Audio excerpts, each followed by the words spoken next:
If you want to free up some storage space on Realme GT 7T, the first thing that we can do is open Settings. Scroll all the way down in the settings and open About Device, and then over here we can proceed to the storage.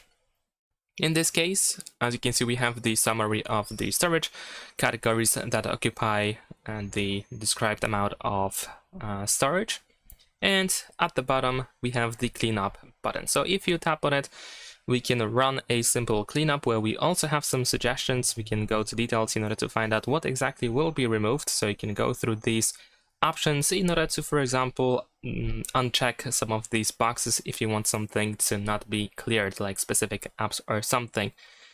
We also have the app cleanup option over here and also deep cleanup. So if we go to deep cleanup, we should be able to find some of recommendations. Of course, we didn't have to follow them.